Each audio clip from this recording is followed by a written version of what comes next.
this has happened a lot, guys, over the past years, where people enroll into bogus universities. They don't do their research, they don't do their homework, they enroll in bogus universities that are not accredited. You find out that you finished studying, some even finished studying, you find out the university was not accredited, and you are in trouble.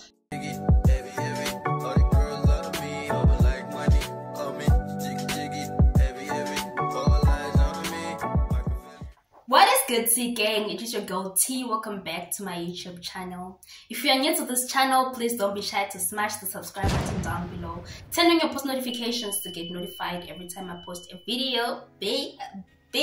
Guys, today I am back with another helpful educational video. So today I'm going to be talking about the points you should take into consideration when choosing a university in South Africa. So point number one, let's get down into it. So point number one is the university accredited, because this has happened a lot, guys, over the past years, where people enroll into bogus universities. They don't do their research, they don't do their homework, they enroll in bogus universities that are not accredited. You find out that you finished studying, some even finished studying, you find out the university was not accredited, and you are in trouble. So first thing is first, find out if that university is accredited and if you can actually study at that university and your qualification is rock solid. So how can you find out if the university is indeed accredited? So universities, they're accredited by a council or councils that include Umlasi, QCT, or as well as CHI, and they must be registered with the NQF. So to find out if the university is indeed accredited, you can call DHET. Their phone number is 080-872-2222. You can call this number and find out if the institution you're trying to register with is actually indeed accredited. Point number two is location. Consider location. Do you want to be close to home?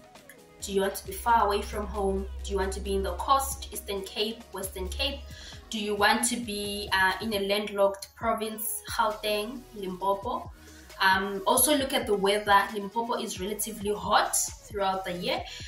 Places like Mpumalanga are cold. So choose the climate of the area. What kind of climate do you want? Do you want to be far away from home, or do you want to be closer to home?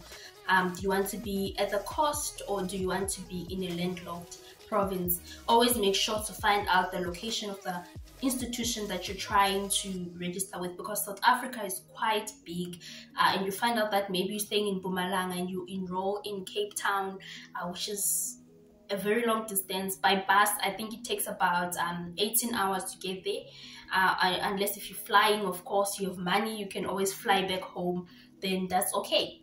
The next point is, does the university have good graduate prospectus?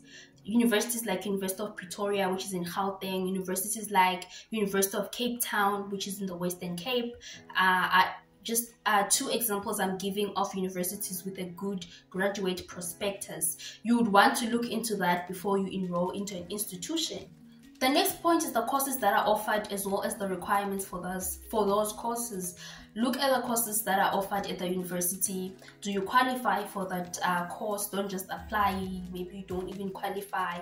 Apply to universities where you qualify to, because different universities have different requirements. You might find out the same course, but they have different requirements. Just find out about the requirements of the specific university you're trying to register with, and find out the courses that they actually do offer.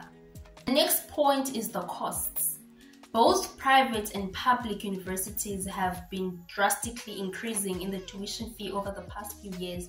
So just look at the costs of the university you're trying to enroll with. Some universities are more expensive than other universities, especially private universities. So look at the costs before you get into a university and you find out that you actually cannot afford that. Look at the transportation, look at the food, textbooks, accommodation, as well as the tuition fee. To international applicants, do bear in mind that you pay a foreign levy, which means you're going to be paying more than a South African citizen. Find out about those foreign levies, find out if you can afford it.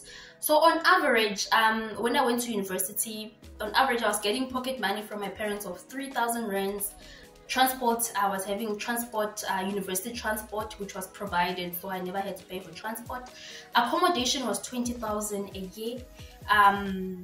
Tuition fee was an average of 80,000 a year, of which some years it was higher, some years it was lower. And then for textbooks, I received 15,000 from my parents every year for textbooks. So that's an average of 118,000 rands each and every year at university. Bear in mind, as an international applicant, it is difficult to get a bursary if you even get the bursary at all. So find out if you can get a bursary that's going to help you. Find out, maybe you can get a bursary and they can help you pay out, but in most cases your parents are going to be paying for you. Just make sure you find out about the costs. You don't want to drop out of university because you couldn't afford. Go to a university that you can afford. Then the last point is academic support services. These include academic counselors on campus. Is it done for free or do you pay for the services? Psychologists. In most cases, when you're in university, anxiety and depression is going to hit you hard. So you need to visit a psychologist to find out, are those services free or do you pay for them? To the university I attended, those services were free. You would get an academic counselor for free. You get a psychologist for free. So find out the university you're enrolling in. Would you need to pay for the services or they come free?